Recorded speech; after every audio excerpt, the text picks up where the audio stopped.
परमार्थ ही सच्चा वैराग्य है।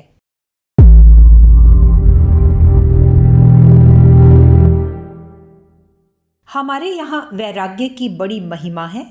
जब तक मनुष्य संसार और सांसारिक पदार्थों के राग मोह में फंसा रहता है, तब तक आत्मोत्कर्ष की संभावना नहीं होती। इसीलिए प्राचीन काल के महापुरुष संपदा की आकांक्षा और ममता को पतनकारी बतला गए हैं, पर अनेक लोग इसका गलत आशय समझकर केवल लंगोटी लगाकर जंगल या पहाड़ में जा बैठने को वैराग्य मानने लगे हैं।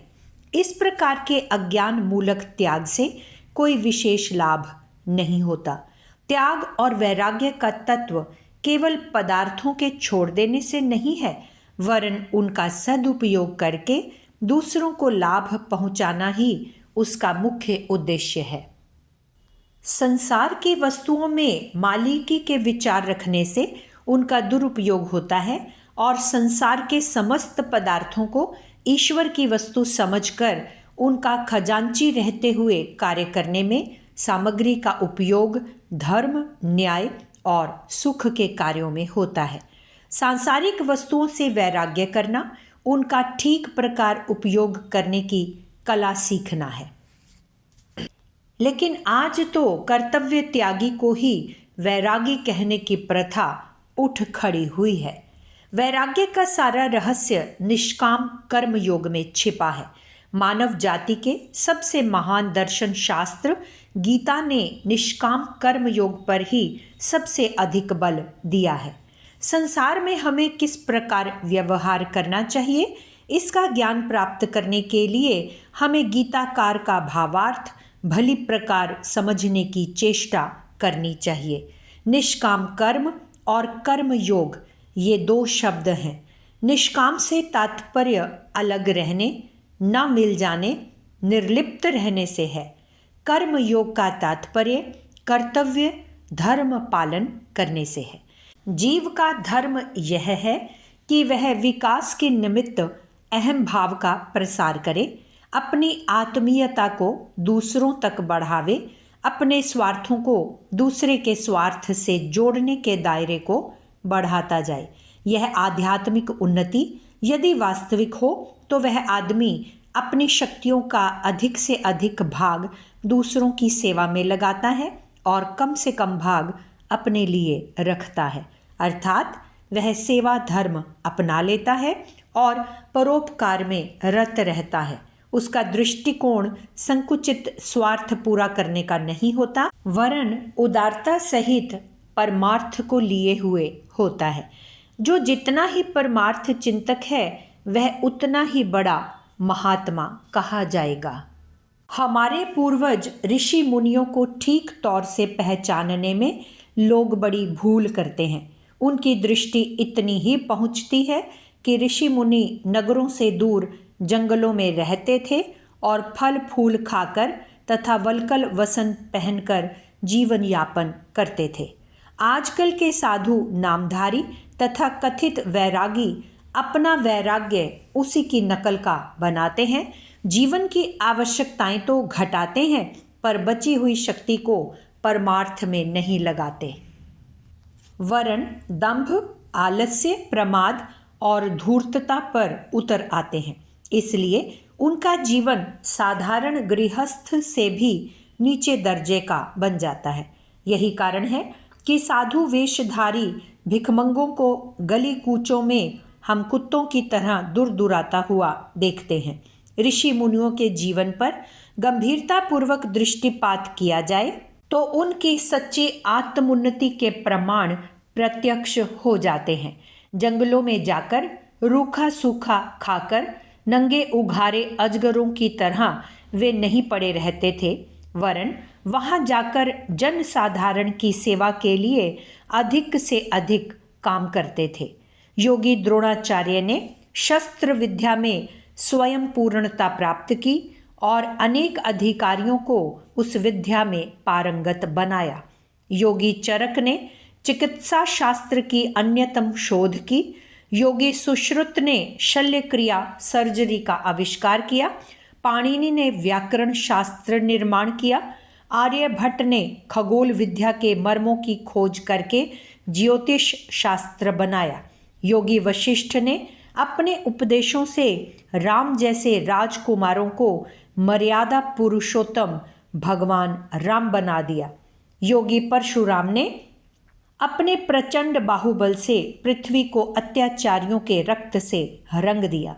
योगी नारद का प्रचार कार्य इतना प्रबल था कि वे एक घड़ी से अधिक एक स्थान पर नहीं ठहरते थे, और इस युग में जो कार्य अनेक अखबार और पब्लिसिटी ऑफिसर मिलकर नहीं कर पाते, उतना काम उस समय अकेले नारद कर लेते थे। योगी विश्वामित्र ने अलग ही सृष्टि की रचना की। योगी व्यास ने अष्टादश महापुराण रचे, जिनमें गीता जैसे अनेक रत्न छिपे पड़े हैं। योगी राज कृष्ण ने महाभारत जैसा संग्राम करवाया। योगी चाणक्य ने अर्थशास्त्र और कूटनीति शास्त्र के अपूर्व विज्ञान की रचना की। एक भी योगी का जीवन ऐसा नहीं पाया जा सकता जिसमें लोक सेवा के महान कार्य समन्वित ना हो।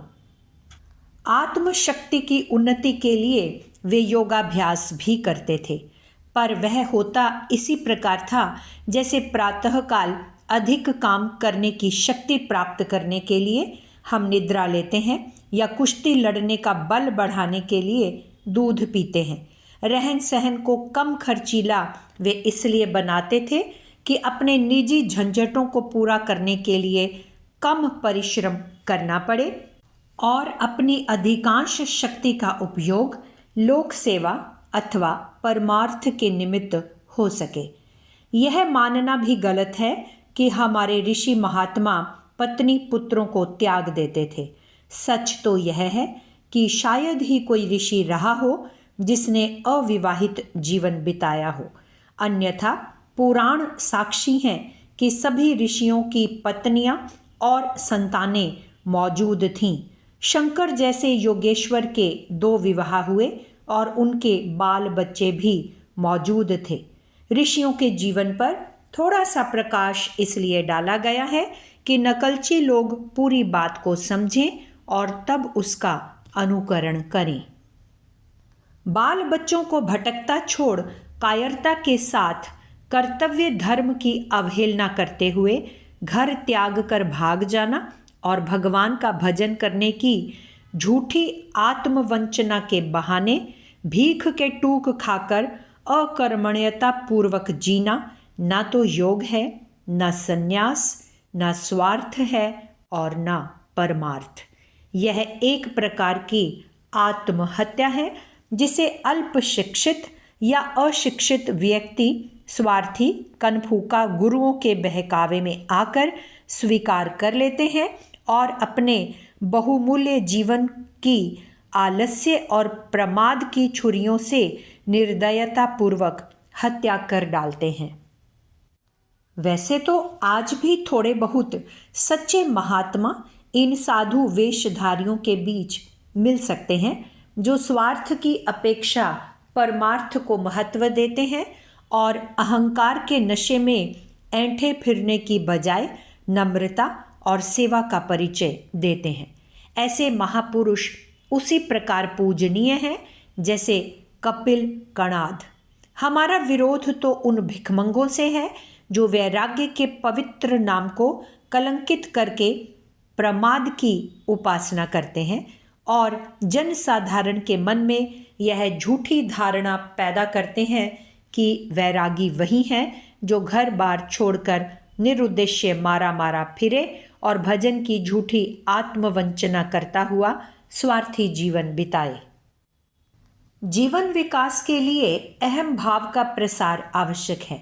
परमार्थ में स्वार्थ को घोलते जाना, अपने लिए कम दूसरों के लिए ज्यादा की उदार वृत्ति को अपनाते जाना ही बस एकमात्र जीव का धर्म है। धर्म के सारे अंग उपांग इसी परिभाषा के अंतर्गत आ जाते हैं।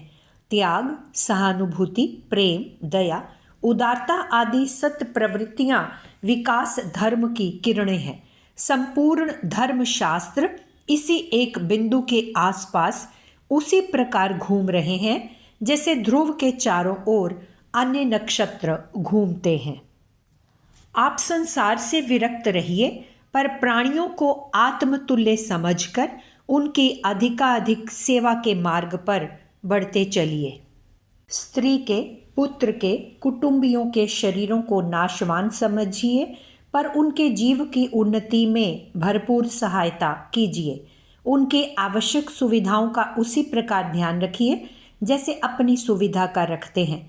इस आत्म प्रसार के दायरे को क्रमशः बढ़ाते चलिए। जिन सुखों को प्राप्त करने की इच्छा अपने लिए करते हैं, उन्हीं की दूसरों के लिए इच्छा करिए।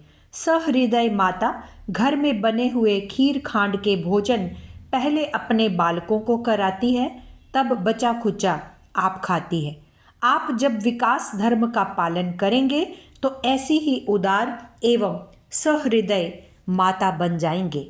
विश्व के अन्य प्राणी आपके बालक होंगे। आपका सारा वैभव अल्प बुद्धि वाले, अल्प शक्ति वाले, अल्प वैभव वाले प्राणियों के काम आएगा। तब कहीं बचा खुचा भौतिक सुख आप अपने लिए चाहेंगे। खीर खांड खाकर प्रसन्न हुए बच्चों का प्रफुल्ल मुख देखकर माता का हृदय आनंद से भर जाता है। अशक्त प्राणियों की सेवा में अपना वैभव उत्सर्ग कर देने के पश्चात आपके अंतःकरण में भी आनंद की लहरें उठने लगेंगी। नश्वर संसार का उपदेश है कि वैरागी बनिए। वैरागी का अर्थ संसार के पदार्थों की नश्वरता को समझते हुए उनका उपयोग विकास धर्म पूर्ति के लिए परमार्थ में करना। स्वार्थ को, लोभ को, तृष्णा को कम करके परमार्थ के विचार और कार्यों में निरंतर लगे रहना ही सच्चा वैराग्य है। गायत्री मंत्र के 6 अक्षर की व्याख्या, परमार्थ और स्वार्थ का समन्वय। लेखक पंडित श्रीराम शर्मा आचार्य। अगर आपको हमारी यह वीडियो पसंद आई हो तो इसको लाइक करें, कमेंट करें और अपनों के साथ शेयर ज़रूर करें। और हमारे YouTube चैनल ऋषि चिंतन को सब्सक्राइब भी कर लें। साथ ही बेल आइकन को प्रेस कीजिए ताकि आपको आने वाली वीडियोस की नोटिफिकेशंस मिलती रहे। धन्यवाद।